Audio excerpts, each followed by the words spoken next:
목사님 설날이 다시 돌아오는 것 같습니다. 이렇게 이야기하시더라고요. 날씨도 춥다는 거죠. 그래서 어쨌든 이게 기온 차이가 심합니다. 그래서 참 감기 조심하십시오. 이때 참 감기에 잘 걸리더라고요. 조심하십시오. 오늘 이 말씀은 고린도 교회 내에서 고발하는 그런 사건이 있었습니다. 이 고발이 무슨 고발인지 잘 모릅니다. 민사에 대해서 이야기하고 있는 것 같아요. 그런데 이게 교회 내에서 어떤 모르겠습니다. 그 내용은 없어요. 뭐 때문에 고발을 했는지. 근데 중요한 것은 교회 내에서 고발하는 그런 모습이 사도 바울이 너무나 안타까웠다는 거예요. 교회 내에서 서로가 돈가지라고 있는 모습이 사도 바울이 너무나 가슴이 아팠었어요. 1장 1절 한번 볼까요? 6장 1절 한번 볼까요? 이게 보면 이렇게 나옵니다. 너희 중에 누가 다른 이와 더불어 다툼이 있는데 구태여 불의한 자들 앞에서 고발하고 성도 앞에서 하지 아니하느냐. 이게 무슨 말일까요? 성도 간에 다툼이 일어났습니다. 성도 간에 다툼이 일어났는데 왜 불의한 자들 앞에서 고발하느냐. 다시 말하면 세상 법정에서 이야기하고 있느냐라는 겁니다. 교회 안에서 다툼이 일어났는데 다시 말하면 왜 세상의 법으로 그것을 판단하고 세상의 법으로 다스리려고 하느냐. 이것을 이야기하는 겁니다. 그것은 교회에 대해서 여기 보면 성도 앞에서 하지 않느냐. 이 말은 교회 안에서 다툼이 일어나면 교회 안에서 해결돼야 된다. 왜 세상 법정에서 쓰느냐. 왜 세상의 법으로 세상의 방법으로 세상의 뜻으로 그것을 해결하려고 하느냐. 그것을 이야기하는 거예요. 그래서 이 부분 오늘 1절에서 8절에 보면 계속 질문해요. 그런데 우리 성도님들 한번 1절에서 8절 읽어보시면은 앞에 좀 달라요. 느낌이. 뭔가 좀 강한 어조가 담겨져 있습니다. 뭔가 사도 바울이 이 고린도 교회가 사도 바울이 세웠잖아요. 가슴 아픔에 절절한 마음이 느껴집니다. 왜 고발하면 안 됩니까? 왜 교회 안에서 이런 일은 일어나는 것들이 왜 세상의 법정으로 통해서 고발하면 안 되는 것입니까? 이 교회는 누구의 법으로, 누구의 방법으로, 누구의 규칙으로, 누구의 뜻으로 세워져야 된다는 것입니까? 왜 고소하면 안 되냐 하면 세 가지 이유가 있습니다. 첫 번째는 뭐냐? 바로 성도들 고소한다는 것은 고발하는 것은 뭡니까? 자기 권리 주장입니다. 자기 권리 주장. 다시 말하는 거죠. 내 말이 맞아. 당신 말이 틀려. 내 주장이 드러나는 거예요. 자기 권리 주장입니다. 고발하게 됩니다. 내 말이 맞으니까 당신은 조용하고 있어. 이겁니다. 이게 세상적인 방법이지 않습니다. 그렇죠? 두 번째의 방법이 있어요. 두 번째는 왜 고발하면 안 되냐? 두 번째는 뭐냐면은 바로 기독교의 가치관이 상실되기 때문에. 이 말이 뭐냐? 기독교의 최고의 덕목이 무엇입니까? 물론 겸손 여러 가지 이야기가 있지만은 사랑입니다. 서로가 고발하면 어떻게 됩니까? 사랑이 점점점 쇠퇴하게 됩니다. 사랑의 힘이 약해져 갑니다. 세상 보면 어떻습니까? 저번에 우리 한번 그렇기도 했죠. 세상은 내 이익이가 내 손이냐. 이거죠. 이겁니다. 바로 그것만 따져요. 사랑이 없습니다. 세 번째는 교회 이미지입니다. 교회의 역할은 무엇입니까? 빛과 소금의 역할입니다. 그게 상실됩니다. 고발한 사건. 이게 바로 하나님의 방법이 아니라 바로 세상의 방법입니다. 세상의 방법. 그래서 이 고발이라는 것은 거기에 대해서 이 사도 바울이 막 힘을 주어서 이야기를 하고 있는 거죠. 그런데 여기 보면은 2절을 한번 볼까요? 2절에 보면 성도가 세상을 판단한 것을 너희가 알지 못하느냐. 세상도 너희에게 판단을 받겠거든 지극히 작은 일 판단하기를 감당하지 못하기. 3절에도 판단, 천사를 판단, 이 판단이라는 말이 계속 나옵니다. 판단. 바로 이 세상의 기준, 세상의 판단으로 하면 안 된다고 이야기하고 있는 거예요. 성도님들, 그 이야기 잘 아실 겁니다. 이스라엘 백성들이 유다죠. 예전에는 북이스라엘과 남유다 갈라졌지 않았습니까? 남유다는 누구에 의해서 지배를 받았습니까? 망했죠. 망하고 나서 어느 나라의 지배를 받았습니까? 바로 바벨론이에요. 바벨론이라는 나라의 지배를 받습니다. 거기에 우리 성도님 잘 아시는 한 형제가 있죠. 누구입니까? 포로 잡혀간 사람 딱 그죠? 다니엘. 그리고 세 친구 사드락과 메삭과 아베드고죠. 어느 날 그 바벨론 느부갓네살 어떤 분이 이렇게 넌센스 게임인데요. 제가 좀 궁에 있을 때 어떤 교사 선생님이 문제를 하나 냈어요. 어떤 문제를 했냐면 성경에 가장 어린 나이에 왕이 된 사람. 애들 앞에 지금 고등부 남아있거든요. 애들 막 손 들고 뭐 이야기 막 해요. 저 뒤에서 어떤 애 가면 선생님 뭔데? 느부갓네살 이렇게 하는 거예요. 무슨 말인지 알겠습니까? 왕 이름이 느부갓네살입니다. 바벨론 왕이. 우리 권사님 아시는 저 분위기 이래가지고 좀 이야기 좀 하는데 어쨌든 느부갓네살 이 왕이 통치했었죠. 어느 날 이 느부갓네살이 큰 금지상을 세워요. 큰 금상을 세워서 그 당시에 다니엘과 느부갓네살도 같이 거기 있었어요. 참석은 해도 거기에 엎드려 절을 하지 않았습니다. 그런데 어떤 사람이 이제 모든 사람들이 앉아가지고 금시장 앞에 다 모여 있는 거예요. 그래서 나팔을 불고 이제 금시장 이제 느부갓네살이 거기에 보고 금시장 누가 만든 겁니까? 자기가 그 왕이 만든 거예요. 그 앞에서 막 불 때마다 이게 나팔을 불 때마다 이제 거기 절을 해야 되는 거예요. 그런데요, 유일하게 절 아는 사람이 있었습니다. 고발했어요. 갈대아 사람, 다시 말해 바벨론 사람이 왕이요. 저 세 사람은 절을 하지 않았어요. 고발하고 있는 거예요.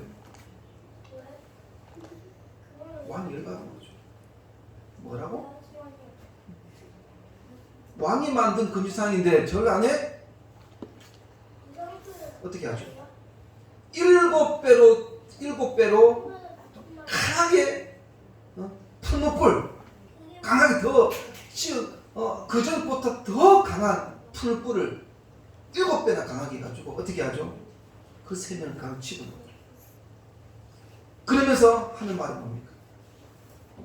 왕이여, 나는 결탄코 거기 절할 수 없습니다. 하나님이 나를 그럼에도 불구하고 하나님이 나를 구해주지 아니할지라도, 이 말은 뭐냐? 반드시 하는 뜻이 있다는 거예요. 굴복하지 않아요.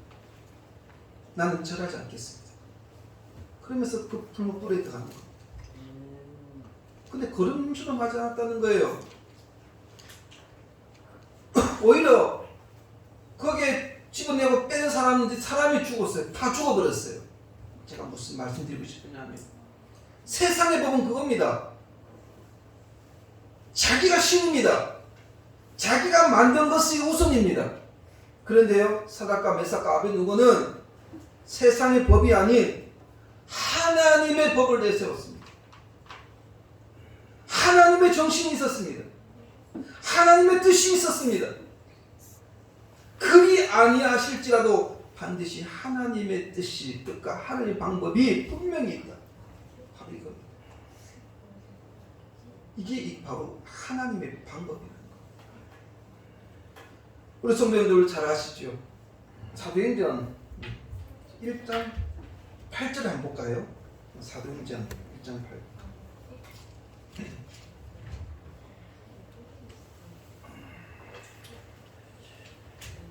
사도행전 1장 8절에 보면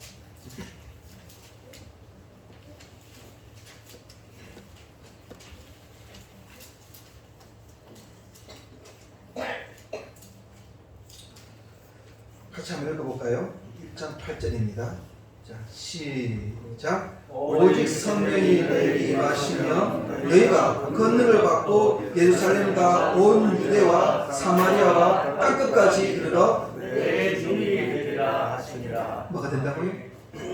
내 주님이 생각 잘 보셔야 됩니다. 여기 보면 성령이 임하면 내게 권능을 받고 어디서부터요? 예루살렘 성경을 보면 그 다음에 어디예요? 유대입니다. 그 다음에 사마리아입니다. 그 다음에 땅끝까지. 다시 말하면 하나님의 복음의 통치가 확장되는 것을 볼 수가 있습니다. 성경을 잘 보면 사도행전이 1장 28장까지 되어 있습니다. 그죠? 1장부터 7장까지는 베드로 중심으로 무슨 교회예요? 예루살렘 교회가 세워집니다. 그 유대 땅에. 그 다음에 8장에서 12장은 바로 이방 땅에 세워진 안디옥 교회 중심으로 흘러갑니다. 그 다음에 12장에, 그 13장에서 28장까지는 어디예요? 사도 바울이 유럽 쪽입니다. 로마 쪽으로 갑니다. 자세히 보십시오. 이것이 복음이 어떻게 되는 거예요? 확장되는 거예요. 복음이 세상을 통치하고 있습니다. 무슨 말 아시겠습니까? 다시 말하면 우리 교회, 먼저 우리 교회가 하나님 법으로 단단히 지면은 그 법이 우리 어떻게 되는? 우리 교회를 통해서 이 강대를 이렇게 퍼져나가는 거예요. 세상을 지배하는 거예요. 세상의 법이 들어오는 것이 아니라 우리가 이 교회 중심으로 세상을 법과 통치로, 하나님의 법과 통치로 뻗어나가는 거예요. 이게 바로 우리의 영향력을 끼쳐야 된다. 세상의 법이 우리를 지배하는 것이 아니에요. 뒤에 나오겠지만 우리가 세상을 지배해야 돼. 아니, 우리가 막 통치 그런 개념이 아니고요. 하나님의 말씀의 통치입니다. 인간의 권리로 이야기하는 것이 아니에요. 인간의 방법으로 이야기하는 것이 아니에요. 하나님의 통치, 하나님의 주권, 하나님의 역사, 하나님의 경륜, 하나님의 섭리, 그겁니다. 끝 퍼져가고 있는 것을 이야기를 하고 있는 거예요. 오늘 이 부분에서 이야기를 하고 있는 겁니다. 그런데요, 좀 더 구체적으로 한번 말씀으로 한번 들어가 보겠습니다. 이게 보면 사도 바울이 계속 질문을 하고 있어요. 질문을 하고 있는데 2절을 한번 볼까요? 2절에 보면 이런 말씀이 있죠. 성도가 세상을 판단하는 것을 너희가 알지 못하느냐. 세상도 너에게 판단을 받겠거든 지극히 작은 일 판단하기를 감당하지 못하겠니. 이 말은 뭐냐? 우리가 잘 들으셔야 됩니다. 오해할 수가 있으니까요. 우리가 세상을 심판해야 한다는 겁니다. 무슨 말이냐? 심판은 뭡니까? 이 땅을 저주하라는 말은 그 말은 절대 아닙니다. 심판을 할 수 있는 것은 선과 악의 기준이 있습니다. 선과 악의 기준. 우리는 선과 악의 기준을 어떻게 봐야 됩니까? 복음으로 봐야 됩니다. 말씀으로 봐야 됩니다. 다시 말하면 예수님을 내 안에 모시는 사람은 선입니다. 예수님을 모시지 않은 사람은 악입니다. 예수님을 바라보고 예수님을 바라보지 않느냐, 그게 차이입니다. 예수님을 바라보는 자는 행복입니다. 예수님을 바라보지 않는 불행입니다. 그 기준입니다. 그리고 3절에 한번 볼까요? 우리가 천사를 판단하는 것은 너희가 알지 못하느냐. 그리하거든 하물며 세상이 이리라. 여기 보면 천사를 판단한다. 이 말은 뭐냐? 베드로전서에 이야기하고 있는데요. 이 천사는 그냥 우리가 지금 하나님께서 옆에서 도와주는 그 천사를 이야기하는 것이 아닙니다. 우선 아시다시피 천사는 이 루시퍼라는 그런 천사가 그 당시에 그 천사의 장이지 않았습니까? 장. 그 천사의 교만으로, 그 천사장의 교만으로 인해서 떨어져서 사단이 된 겁니다. 바로 그것을 의미하는 거예요. 진천사는 그런 천사를 의미하는 겁니다. 다시 말하면 우리가 사단의 권세, 우리에게는 능력 없어요. 근데 우리가 사단의 권세를 정복할 수 있는 것은 무엇으로 가능한 겁니까? 내가 하는 것이 아니잖아요. 복음을 통해서 우리는 있게 될 수 있는 거예요. 복음의 능력으로 우리는 사단의 권세를 억압시킬 수 있다는 거예요. 그것을 이야기하는 거죠. 자, 그 다음에 5절 한번 볼까요? 질문이 계속 이어집니다. 5절에 보면 내가 너희를 부끄럽게 하려 이 말을 하노니 내 가운데 그 형제 간의 일을 판단할 만한 지혜 있는 자가 이같이 하나도 없느냐. 여기 보면 내가 너희를 부끄럽게 하여 이 말을 하노니 고린도전서 4장 14절에 한번 보겠습니다. 고린도전서 4장 14절.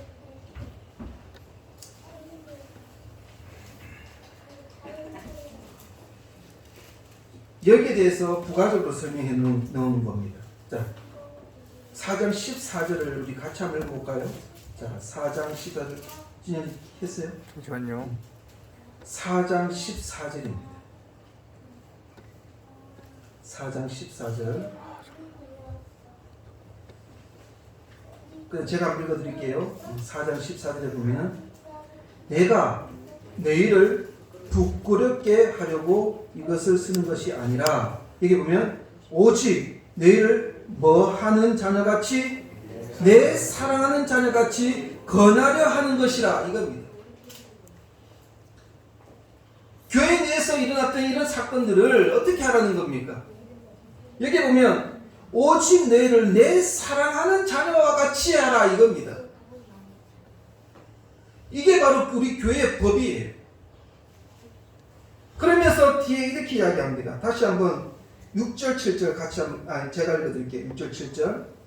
자, 형제가 형제와 더불어 고발할 뿐더러 믿지 않은 자들 앞에서 하느냐?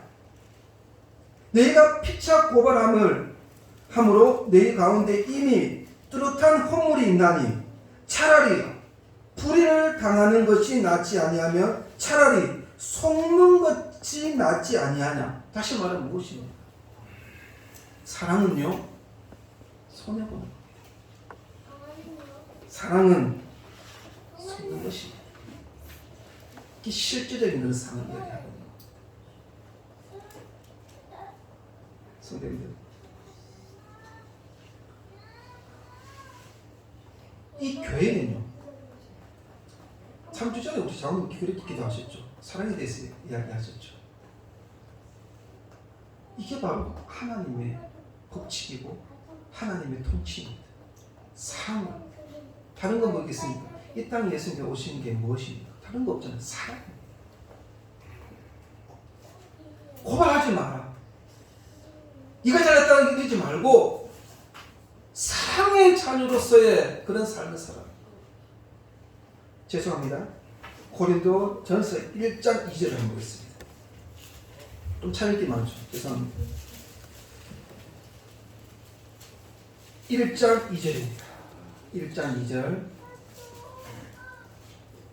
1장 2절. 우리 같이 한번 읽어볼까요? 1장 2절 시작. 고린도에 있는 하나님의 교회 곧 그리스도 예수 안에서 거룩하여지고 성도라 부르심을 받은 자들과 각지에서 우리의 주 곧 우리의 주 대신 예수 그리스도의 이름을 부르는 모든 자들에게 여기 한번 보십시오. 자, 고린도에 있는 누구의 교회입니까? 하나님의 교회입니다. 그리고 곧 누구 안에서 거룩해지는 곳입니까? 그래서 예수 안에서 거룩해진 곳이 바로 교회입니다.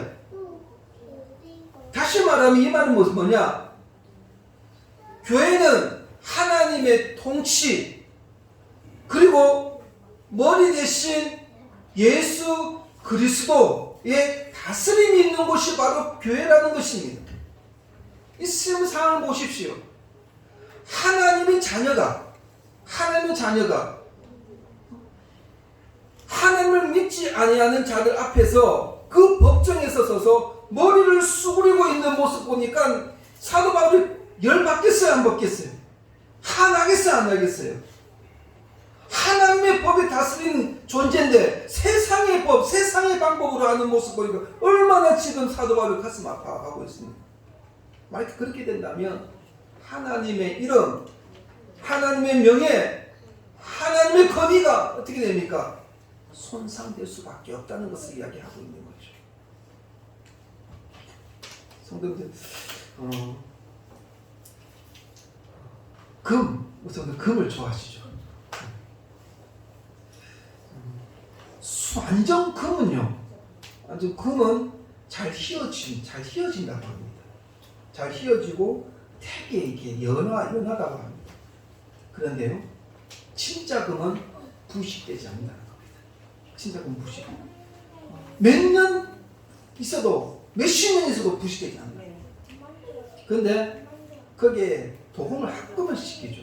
구리와 니켈, 철 이런 걸로. 물론 금은 좀 단단해져요. 그래 되면 여기 18기, 14기 이런 게 있지 않습니까? 금은 단단해질 줄 모르겠지만 나중에는 어떻게 되는지 아십니까? 녹이 쓸어버려요. 녹이 쓴다니까. 근데 진짜 금은 녹이 안 쓸어요. 구리와 니켈, 철이 도금하니까 녹이 쓸어져 버립니다. 제가 드리는 말씀이 뭐냐, 성도님들, 우리는 순수한 우리 하나님의 법, 하나님의 통치, 예수님의 다스림 앞에서만 우리는 엎드려야 됩니다. 그 말씀만 붙들고 살아야 됩니다. 세상이 뭐라든 우리가 세상을 억압하고, 세상 억압하는 말을 좀씩 가죠. 세상을 통치하고 세상의 다스림 우리를 통해서 이뤄야 됩니다. 저는 기대해 봅니다. 우리 교회가 성도님들이 20년 되지만 늘 제가 전에 말씀드렸죠. 이 세상은요, 이 지역은 저는 그렇게 생각합니다. 교회 때문에 산다는 생각 듭니다. 우리 교회가 생명력이기 때문에 심장과 같습니다. 심장과 같다는 겁니다. 심장 보고 야 오늘 수고했다 좀 쉬어라 하면 왜 됩니까? 죽습니다. 다른 기관은 조금 다쳐도 괜찮은데 심장만은 절대 쉬면 안 됩니다. 심장이 생명이기 때문입니다.